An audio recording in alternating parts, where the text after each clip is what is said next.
Herkese merhaba. Yine Diyarbakır'da bir sokak röportajı yapacağız. Şu an bunun için Koşuyolu Parkı'na geldik. Burayı seçtik. Burası Koşuyolu Parkı.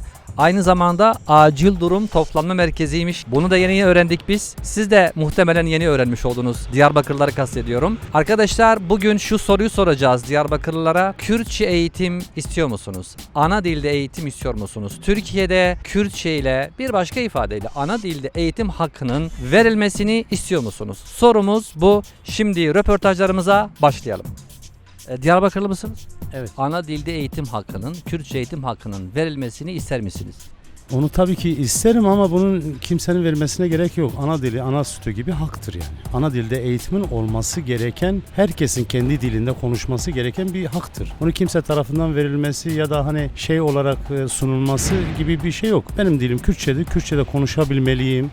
Eğitim görebilmeliyim, başka dilleri de konuşabilmeliyim. Biz o yüzden birbirimizi tanıyabilmek için dillerimizle, ırklarımızla birbirimize kardeşçe yaklaşmalıyız ve tanımalıyız, bilmeliyiz, anlamalıyız. Sorumuz şu, sizce Türkiye'de ana dilde eğitim hakkı tanınmalı mı? Evet. Ana dil anadan doğma insanlık hakkıdır. Yani doğanın, tabiatın nasıl bir hakkı varsa insanın doğuştan kaynaklı hakları vardır. Yani verilip verilmemesi bile tartışılma konusunun olmaması gerektiğini düşünüyorum. Yani kullanılması gerekiyor. Ana dilinin herkesin kendi ana dilini kullanması gerekiyor. Sizce Türkiye'de ana dilde eğitim, Kürtçe eğitim hakkı tanınmalı mı? Tanınmalı. Sizce Çok şükür elhamdülillah. sizce ana dilde eğitim hakkı verilmeli mi? Çok şükür. Harikadır da aşağı demektir. Verilmeli. Evet, Diyarbakırlıyım. Verilmeli, niye verilmesin ki? Evet, bence verilmeli. Mesela Kürtçe'de eğitim hakkının verilmesini ister misiniz?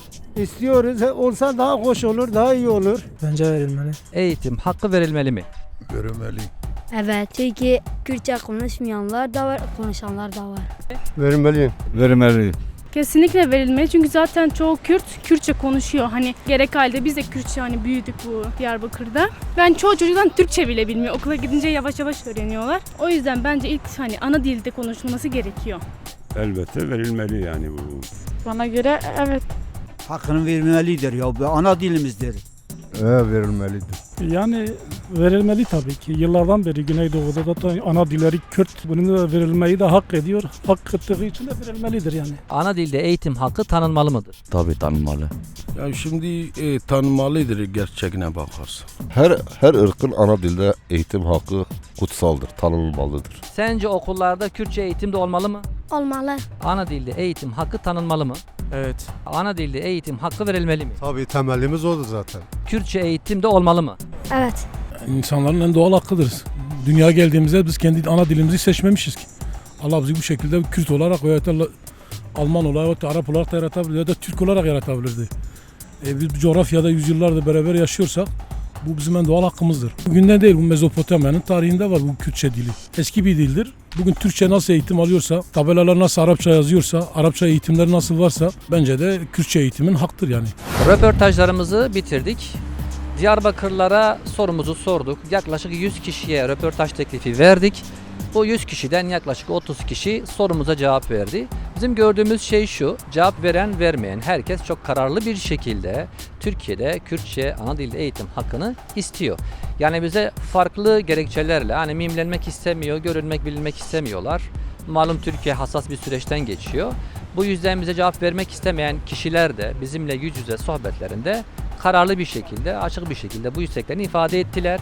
İnanınız gerek mikrofonumuza konuşan gerekse konuşmayan bir kişi bile Kürtçe'de eğitim hakkı konusunda olumsuz fikir beyan eden kimse çıkmadı.